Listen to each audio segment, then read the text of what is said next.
ራባይ ካዱሪ አዲሱን ኃላፊነትህን ገና እየጀመርክ ነው። ቤንጃሚን ኔታንያሁ አዎ፣ በአዲሱ የሥራ ኃላፊነት የጅማሬ ላይ ወደ እርሶ የመጣሁት የእርሶን ምርቃትና በረከት ፈልጌ ነው። ራባይ ካዱሪ ከ119 ተቀናቃኞችህ ጋር ብርቱ ፍልሚያ ይጠብቃል። ብዙ ትፈተናለህ፣ እግዚአብሔር ግን ካንተ ጋር ስለሆነ አይቋቋሙህም። ባለፈው ከተገናኘን በኋላ ብዙ ለውጦችና መሻሻሎች ተከስተዋል። ነገር ግን እስካሁን ያልተለወጠው የመሲሁ አለመምጣት ነው። ስለዚህ የመሲሁ መምጣት ይፈጥን ዘንድ የተቻለህን ሁሉ አድርግ። ቤንጃሚን ኔታንያሁ የቻልነውን ሁሉ እያደረግን ነው። ራባይ ካዱሪ እንደ እውነቱ ከሆነ እያደረጋችሁ ያላችሁት ሥራ በቂ አይደለም። ዛሬ ቀኑ ከነጋ ጀምሮ እንኳ ብዙ ሰዓታት አልፈዋል። መሲሁ ግን እስካሁን አልመጣም። አንተ ከእግዚአብሔር የተሰጠህ ትልቅ ተልእኮ አለ።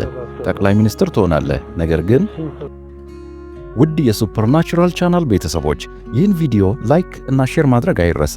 እንዲሁም ቪዲዮውን እስከ መጨረሻ ካያችሁት በኋላ ኢየሱስ ይመጣል እያላችሁ ኮሜንት አድርጉ።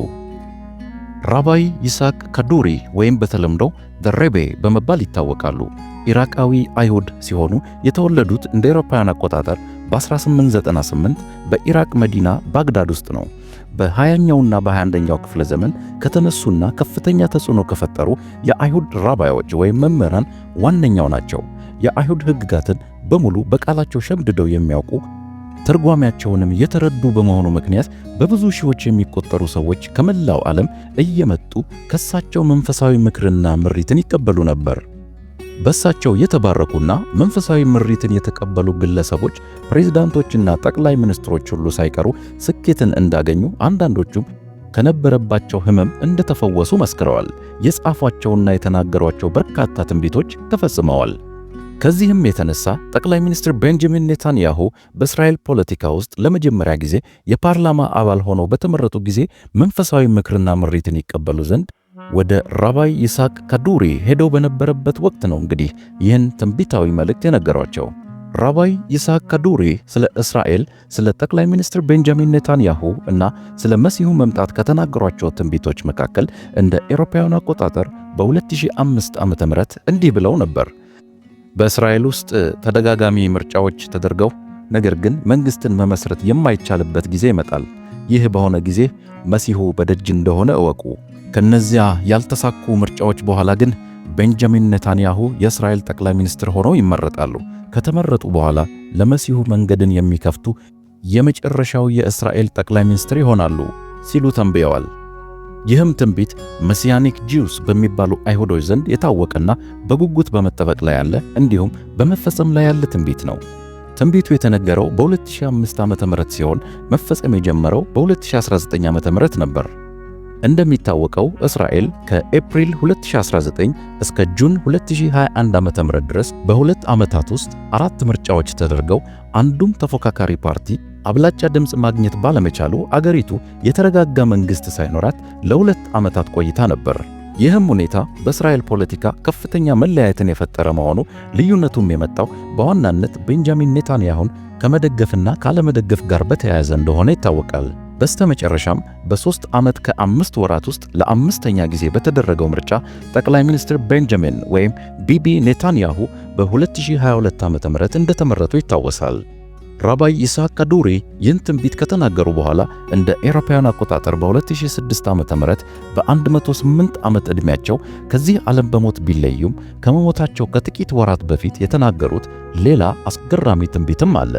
ትንቢቱን አስገራሚ የሚያደርገው እንደሚታወቀው አይሁዶች በኢየሱስ ክርስቶስ መሲህነት የማያምኑና መሲሁ ገና ይመጣል ብለው በመጠባበቅ ላይ ያሉ ቢሆኑም ራባይ ካዱሪ ግን ኑዛዜ በሚመስል መልእክታቸው እንዲህ ብለው ነበር። መሲሁ ማን እንደሆነ አውቃለሁ፣ ተገልጦልኝ አይቼዋለሁ። ስሙ ማን እንደሆነ አውቃለሁ። ስሙን የምነግራችሁ ግን አሁን አይደለም። አንድ ማስታወሻ እጽፍላችኋለሁ። ይህ ማስታወሻ እኔ ከሞትኩ ከ1 ዓመት በኋላ kaduri.net በተባለው ዌብሳይት ላይ ይለቀቃል ብለው ከተናገሩ ከወራት በኋላ ሕይወታቸው አለፈ። ከ1 ዓመት በኋላ እንደ ቃላቸው kaduri.net የተባለው ዌብሳይት መልእክታቸውን ፖስት አደረገው። በመልእክታቸው እንዲህ የሚል ጽሑፍ በዕብራይስጥ አስፍረዋል። እርሱ ሕዝቡን ይመራቸዋል፣ ሕጉና ቃሉም እውነት መሆኑን ያረጋግጥላቸዋል የሚል አረፍተ ነገር በዕብራይስጥ ጽፈው አስቀምጠዋል።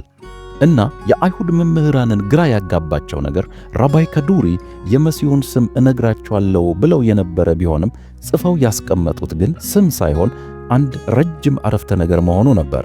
መምህራኑ በኋላ የደረሱበት ምስጢራዊ መልእክት ግን ራባይ ካዱሪ የመሲሁን ስም በአረፍተ ነገር ውስጥ በሚስጥር አስፍረውት ይሆናል በሚል ባደረጉት ትንተና በዕብራይስጡ አረፍተ ነገር ውስጥ ያሉትን 6 ቃላት የመጀመሪያ ፊደላት ወስደው ሲገጣጥሟቸው አንድ ስም ይሰራሉ። ስሙም የሆሽዋ ወይም የሽዋ የሚል ሲሆን እሱም ኢየሱስ ማለት ነው። ይህን ባወቁ ጊዜ በካዱሪ.ኔት ያሉ የአይሁድ መምህራን በዌብሳይቱ የለቀቁትን የራባይ ካዱሪ መልእክት በአስቸኳይ ከዌብሳይቱ ላይ አጥፍተውታል። ትንቢቱ ግን ጊዜውን ጠብቆ መፈጸሙ አይቀርም።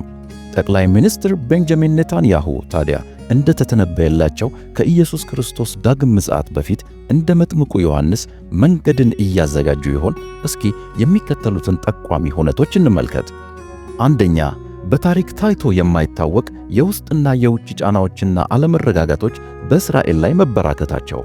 እስራኤል ከ2019 እስከ 2022 ዓ.ም ድረስ በ3 ዓመት ተኩል ውስጥ 5 ምርጫዎችን ማድረጓንና በእነዚያ ዓመታትም የተረጋጋ መንግሥት ሳይኖራት ማሳለፏን እንዲሁም አሁን ያለችበትን የጦርነት ውጥረት አንዳንዶች መሲሁን ትፈልግ ዘንድ ዓይኖቿን እንድታነሳ የሚያደርጓት የምጣር መጀመሪያ ምልክቶች አድርገው ይወስዷቸዋል። የምጣር የሚለው ቃል በዕብራይስጥ ቼቭሌይ ማሺያህ ሲሆን ይህም ማለት ከመሲሁ መምጣት በፊት የሚከሰት ነውጥ ማለት ነው። ሁለተኛ፣ በአሁኑ ወቅት በእስራኤልና በፍልስጤም ጉዳይ እና በተያያዥ ጉዳዮች ቤንጃሚን ኔታንያሁ እየወሰዱ ባሉት ከባድ እርምጃዎች ምክንያት ዓለም ወደ 2 ጎራ እየተከፈለ መምጣቱ ለሶስተኛው የዓለም ጦርነት ምናልባትም ለአርማጌዶን ጦርነት ዓለም እየተዘጋጀች መሆኑ። ሶስተኛ፣ የቤተ መቅደሱ ለሶስተኛ ጊዜ መገንባት ከምን ጊዜውም በላይ እውን እየሆነ መምጣቱ። ጠቅላይ ሚኒስትር ቤንጃሚን ኔታንያሁ በ2022 የመሰረቱት ጥምር መንግስት በውስጡ ያካተታቸው ፓርቲዎች ወግ አጥባቂ አይሁድ ሃይማኖተኞችንና የሶስተኛውን ቤተ መቅደስ መገንባት አጥብቀው የሚደግፉ ፓርቲዎችን ያካትታል። ጠቅላይ ሚኒስትሩ በግልጽ የሶስተኛውን ቤተ መቅደስ መገንባት ጉዳይ አንስተው ባያውቁም አብረዋቸው የሚሰሩ አይሁድ ሃይማኖተኞች ስለ ጉዳዩ ያላቸውን አቋምም አይቃወሙም። ከዚህም በላይ መቅደሱ ከተገነባ በኋላ በመቅደሱ ውስጥ መገኘት የሚገባቸው በሙሉ ሊቀ ካህኑን ጨምሮ የተዘጋጁ ሲሆን አገልግሎት ለመጀመር የመቅደሱን መገንባት ብቻ በመጠባበቅ ላይ ይገኛሉ። መቅደሱ በቅርቡ እንደሚገነባ አንድ ራባይ እንዲህ ሲሉ ተደምጠዋል። The building of the third temple in Jerusalem very soon. And we honor our President Trump for what he has done for Jerusalem and for the Jewish people. ሶስተኛው ቤተ መቅደስ በቅርብ ጊዜ ውስጥ በኢየሩሳሌም ተገንብቶ እናየዋለን። So we have the priest, we have the red heifer, we have the land and we have everything ready. ካህናቱ ተዘጋጅተዋል። የመስዋዕት ቀያይ ጊደሮቹም ተዘጋጅተዋል። መቅደሱ የሚሰራበት ቦታም ተለይቶ ተዘጋጅቷል። ሁሉም ዝግጁ ነው። የአሜሪካው ፕሬዚደንት ዶናልድ ትራምፕ ከጠቅላይ ሚኒስትር ቤንጃሚን ኔታንያሁ ጋር ያላቸው የጠበቀ ግንኙነትና ጥምረት ይህን እውን ወደ ማድረጉ እያንደረደራቸው ያለ ይመስላል። መቅደሱ ተገነባ ማለት ደግሞ ሐሰተኛው መሲህ ወይም ሐሰተኛው ክርስቶስ ሊገለጥ በአንድ እጅ ጣቶች የሚቆጠሩ ዓመታት ብቻ ይቀረዋል ማለት ነው። በሁለተኛ ተሰሎንቄ ምዕራፍ 2 ቁጥር 4 ላይ እንደተጻፈው። እርሶስ ታዲያ ጌታን ለመቀበል ዝግጁ ኖት? የሺዋ መሺያህ ማራናታ። አሜን። ጌታ ኢየሱስ ሆይ ቶሎና። ውድ የሱፐርናቹራል ቻናል ቤተሰቦች ኢየሱስ ይመጣል እያላችሁ ኮሜንት ማድረግና ይህን ቪዲዮ ላይክ እንዲሁም ሼር ማድረግ አይረሳ። ሰብስክራይብ ያላደረጋችሁ ሰብስክራይብ በማድረግ የወንጌል ማህበርተኛ ትሆኑ ዘንድ በአክብሮት ተጋብዛችኋል። ጌታ አብዝቶ ይባርካችሁ።